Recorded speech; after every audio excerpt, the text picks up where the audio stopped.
Trash coaching. And I thought we let him get to the rim too easily. That was pretty much the story of when we had our defensive failings. It was our one-on-one D. We tried to wait until they caught the ball. Our one-on-one.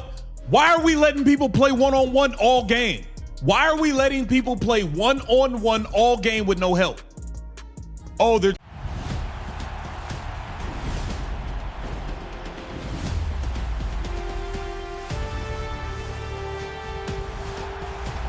60 points in the paint. Let that satisfying number just sit with you for a second. The Indiana Fever allowed 60 points inside against the Atlanta Dream, and somehow the head coach walked up to that post-game podium and acted like it was the players who let her down. Not the scheme, not the game plan, not a single word about what she could have done differently. Just finger-pointing dressed up in coach speak. And honestly, what happened after the final... You're allowing people to play one-on-one the whole time, Stephanie White. You book... Yeah, I thought we let him get to the rim too easily. That was pretty much the story of when we had our defensive failings. It was our one-on-one D. We tried to wait until they caught the ball to defend. We didn't make it difficult for them to pass the ball around the perimeter, and they're fast. When they catch it on the run and attack our feet, we're already behind. And there were some times where we didn't have rotations. I thought they did an excellent job in terms of their spacing to make our rotations very difficult. Buzzer might have been even more frustrating than the loss itself, because Stephanie White did exactly what she always does. She blamed everyone except the person staring back at her in the mirror. But this time, the cracks are too wide to paper over. The stats are too ugly to spin. And what's really going on behind the scenes with this coaching staff raises some serious questions about whether a generational talent is being completely wasted in real time. So let's break all of it down. Do you think, did y'all watch the finals? Do you think the Knicks let San Antonio Spurs players go one-on-one at Jalen Brunson all game? No. We're not letting you go one-on-one at Jalen Brunson all game. This clown of a coach is the only one that thinks it's acceptable and the only one that is confused when teams are getting to the rim and getting fouled because you're playing one-on-one defense. You're allowing people to dribble one-on-one, no help side defense, nothing. You went right back to the old stupid stuff you was doing versus the Valkyries, versus the Portland Fire, versus a bunch of these other teams. Clown. When Stephanie White stepped up to that microphone after the game, she said the defensive breakdowns came down to one-on-one defense. She talked about how her players waited too long to pick up the ball. She mentioned they didn't make it difficult enough for the Dream to swing passes around the perimeter. And she complained that once Atlanta's show. They did.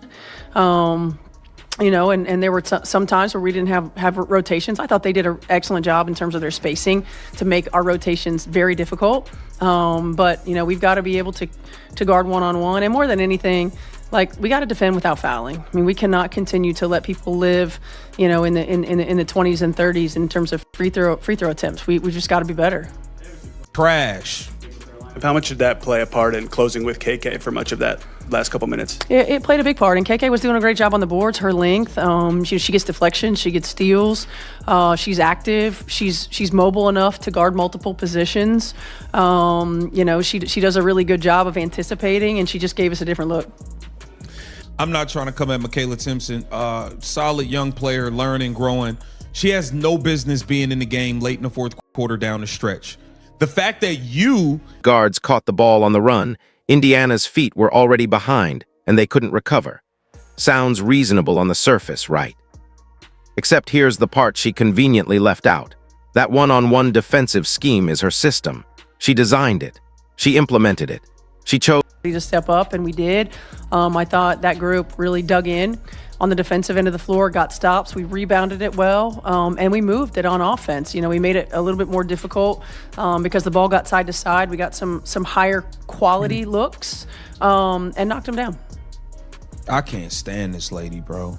I can't stand. The fact that she always takes every opportune moment. She never steps up to the podium like a leader and takes accountability. She's looking to pass the buck at every single opportunity. It makes me sick. She never addresses the sorry stuff her and her coaching staff do. Chose to run it again after it failed against the Valkyries. She chose to run it again after it failed against Portland. And she chose to run it again against Atlanta, knowing full well what was going to happen. So when she stands up there and says the players couldn't guard one-on-one, what she's really telling you is that her own strategy doesn't work and she refuses to change it. And the way she handled one brief stretch of decent play made the whole thing even more transparent. When Clark went to the bench, the remaining group managed a small run. White immediately praised them for digging in defensively and moving the ball. In the paint, just what was the breakdown in the paint that you saw? Well, I think there were multiple. You know, there's when you get layups, 20 points off of turnovers, 17 fast break points. You know, it's our turnovers are killing us. You know, our turnovers, some of our poor shot selection, they go down the other end, you get a layup most of the time. So that was part of it. Some of it was poor rotation. Nah, it's the turnovers. Are you talking about Caitlin Clark turnovers? Because she carried y'all through the first 3 quarters. While Kelsey Mitchell was a no-show, Aaliyah Boston was missing bunnies all game up until the 4th. Like, don't talk about Caitlin. Chill out. Which is fine. Basketball is a game of runs. But she used that one isolated moment to completely dodge the fact that her defense was getting absolutely shredded for 3 straight quarters. One good stretch doesn't erase 60 points in the paint. It doesn't erase 20 points off turnovers. And it sure doesn't erase 17 fast break points where opponents had 0 resistance getting. Different ways. It's not like it's just post-entry passes or it's just attacks. It's multiple reads. It's multiple ways. And we just didn't make it difficult enough before they got to the 3-point line to be able to take them out of rhythm and just to the basket. But somehow in her mind, the good moments belong to the team and the bad moments belong to the players. That pattern alone should tell you everything you need to know about how this coaching staff operates. Here's what makes this whole situation so maddening. Literally every other team in the WNBA provides basic help side defense. When the primary on-ball defender gets beat off the dribble, a second defender rotates over to cut off the driving lane. That's not some revolutionary concept. That's basketball 101 at every competitive level on the planet. But the Indiana Fever under Stephanie White are stubbornly running isolated one-on-one coverage with virtually no help side rotation coming to bail anybody out. Think about it this way. In the NBA Finals, do you think the Knicks just let opposing guards go one-on-one at Jalen Brunson possession after possession with 0 help? Absolutely not. They aggressively provide help. They rotate on a string. They make in-game adjustments to protect their guys. That's standard operating procedure. Yet Stephanie White is out here acting genuinely surprised that teams with decent floor spacing can make her defensive rotations look difficult. Like she just discovered that professional basketball players can dribble and attack downhill. The numbers back this up completely. Indiana had one of the worst paint defenses in the league during the 2025 season, and in 2026, it's somehow gotten even worse. The metrics confirm exactly what the eye test already shows. This defense is hemorrhaging points at the rim, and no amount of post-game word salad is going to change that reality. When your primary defender gets beat, and everybody on the court knows that absolutely no help is coming, opposing teams are going to attack the rim on every single possession. And that's exactly what keeps happening. But the defensive breakdowns were only half of what went wrong that night. While the defense was falling apart on one end, something equally damaging was happening to Caitlin Clark on the other. She picked up multiple incredibly questionable fouls early in the first half. Phantom calls that directly impacted her ability to play any kind of aggressive, physical defense for the rest of the game. And what did Stephanie White do about it? Nothing. Not a single challenge thrown. Not one. Clark's foul numbers this season tell a disturbing story all by themselves. Her personal foul average has jumped to 3.9 per game in 2026, up significantly from 2.7 the previous season. She's racked up 35 fouls in just 9 games, and there's been a lot of discussion among fans and analysts suggesting that the contact Clark gets whistled for versus the contact she doesn't get calls for on the offensive end are wildly out of proportion. Now here's what makes this particularly frustrating. White has actually shown she's capable of fighting back against officiating when she wants to. During the 2025 season, she picked up 4 technical fouls herself, and was even fined by the league for publicly criticizing the refs. So she clearly knows how to push back. She's demonstrated the willingness to do it before, which makes her silence during these crucial moments with Clark even more baffling. And then comes the part that's genuinely insulting to anyone paying attention. After refusing to challenge a single one of those questionable calls, White goes up to the podium and complains that her players can't defend without fouling. You cannot have it both ways. Either you protect your franchise player by actually using your challenges on the obvious bad calls, or you accept that she's going to be forced to play soft, tentative defense just to stay on the floor. White chose neither option. She let the terrible calls stand, watched Clark get neutralized on the bench in foul trouble, and then blamed the poor defensive execution like it was somehow the player's fault. And when you look at what happened with the lineups down the stretch, things got even messier. When the fourth quarter arrived and the game hung in the balance, White made a decision that left a lot of people scratching their heads. She praised KK for her length, her deflections, and her ability to guard multiple positions during crunch time. And look, to be completely fair, KK does bring real energy and defensive versatility to the floor. Nobody's disputing that. But here's the uncomfortable truth. She's still a young player who is actively learning the complexities of professional offensive spacing and high-level decision-making. When Clark was on the court getting aggressively double-teamed by two defenders in those crucial late-game possessions, there was no stretch four on the perimeter to kick the ball out to. So every time the Fever managed to swing the pass to the corner, the offense just stalled. Now, a big chunk of that blame falls squarely on the front office. Amber Cox and the Fever's personnel department drew serious heat for their off-season decisions. There was major backlash when they failed to protect certain key players during the expansion draft, and many fans felt the roster still lacked the shooting and front-court depth needed to compete at the highest level. The Fever did bring in some new pieces. Raven Johnson was brought in specifically to address the defensive gap at the perimeter. Monique Billings and Miesha Hins-Allen added some front-court versatility. But new personnel doesn't fix anything if the scheme around them stays broken. And here's what really matters. The coaching staff is fully aware of these roster limitations. They know exactly what they're working with. So you simply cannot try to close out tight professional basketball games relying on lineups that lack perimeter shooting when your superstar point guard is getting trapped every time she touches the ball. A competent coaching staff finds creative ways to maximize the talent they have while minimizing the most obvious weaknesses. This staff does neither, and the worst part is that none of this is new. This exact same catastrophic breakdown has played out over and over again this season, and it happened throughout 2025 as well.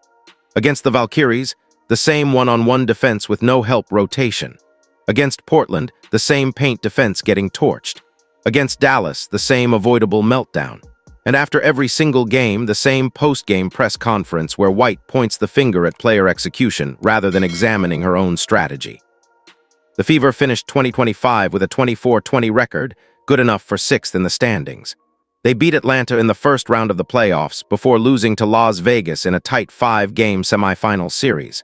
So there's real talent on this roster. There's enough ability to win games and compete deep into the postseason. But the defensive rating told a very different story from White's reputation.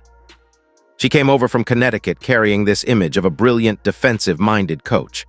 Bringing in Brian January was supposed to solidify that expertise on the sideline. Yet despite all the hype, Indiana's overall defensive numbers have been consistently poor. There are no creative schemes being deployed to hide their flaws. No unexpected zone looks thrown in to disrupt opponents' rhythm. No meaningful adjustments when the primary strategy is clearly failing. And when White mentions turnovers at the podium as a reason for the loss, pay close attention to who she's implicitly criticizing. Caitlin Clark carried that offense through the first 3 quarters. Kelsey Mitchell was practically invisible. Aaliyah Boston was missing easy looks at the rim. It was Clark's playmaking and court vision that kept Indiana within striking distance. So when White says turnovers killed the team, she's passively throwing shade at the one player who actually showed up. Sure, Atlanta scored 20 points off turnovers, but they scored 60 points in the paint on standard half-court possessions where the defense was fully set. That's the real problem. The turnovers are a symptom. The broken defensive scheme is the disease. And then something happened in June 2026 that blew the whole situation wide open. During a loss to the Portland Fire, cameras caught Clark and White in a heated sideline exchange that went instantly viral. Social media exploded. Fans flooded every platform with theories about a fractured relationship between the franchise player and her head coach. Speculation ran wild that White was actively undermining Clark's development, and the clip was dissected frame by frame thousands of times over. But here's where it gets interesting. Both sides publicly downplayed the whole thing. Clark said it was just two competitive people who desperately want to win getting into a normal basketball argument. She actually defended White pretty strongly, making it clear she has genuine respect for her coach on a personal level. White echoed that sentiment, saying they're both stubborn, both competitive, and more alike than different. And that public unity would be easy to take at face value if the on-court evidence didn't keep telling a completely different story. Because underneath the diplomatic press quotes, the same unresolved problems keep showing up every game. The same broken defense, the same lack of adjustments, the same post-game deflections. You can say all the right things to the cameras, but the scoreboard doesn't lie. And what this ongoing disconnect means for Clark's long-term trajectory is genuinely concerning. Caitlin Clark is carrying the heaviest offensive burden of her professional career right now. The ball funnels through her more than ever in 2026, and the team hasn't actually diversified where its shot creation comes from. Mitchell's role remains large but wildly inconsistent. Boston's value shows up mostly in screens and rebounds. Everything else runs through Clark. On top of that massive offensive load, she's dealing with brutally physical play every single night and navigating some of the most inconsistent officiating in the league. Her own head coach won't protect her from obvious bad calls, won't put her in the best possible positions to succeed with the right personnel on the floor, and flat out refuses to implement a defensive system that doesn't leave her completely stranded trying to guard quicker players with zero help coming. That is not a recipe for long-term success. That's a recipe for burning out a generational talent before she even hits her prime. Professional coaches have to work with the roster they're given. That's the job. You figure out creative ways to maximize what you have. You find solutions, you adapt. And when your strategy fails 3, 4, 5 times in the exact same way, you change it. You throw out a zone look. You experiment with different rotations. You use your challenges to protect your best player. Stephanie White does none of that. She runs the same broken system, holds the same deflective press conferences, and watches the same results happen on repeat. So here's where it all lands. The season is still going. The games keep coming. And the Fever are stuck with this coaching staff for the foreseeable future. But if this pattern continues, if the same one-on-one defensive scheme keeps getting exposed, if the same refusal to challenge bad calls keeps putting Clark in foul trouble, if the same post-game finger-pointing keeps eroding trust between the players and the coaching staff, then something drastic has to change at the top.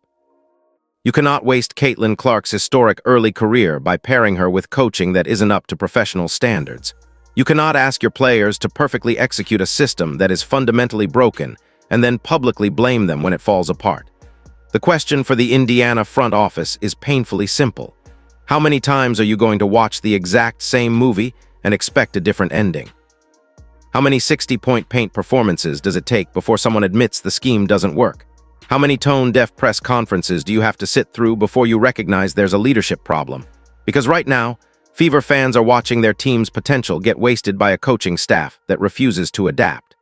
They're watching a generational talent deal with phantom fouls that never get challenged.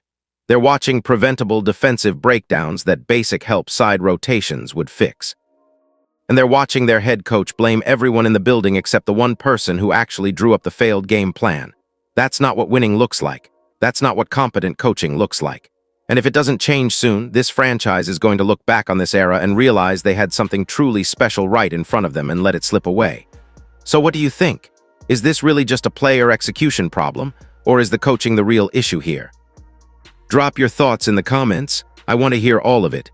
Before going further, if you're enjoying this video, don't forget to smash that subscribe button. It really helps us keep bringing you the content you love. Share this video with your friends so they don't miss out on all the drama and excitement.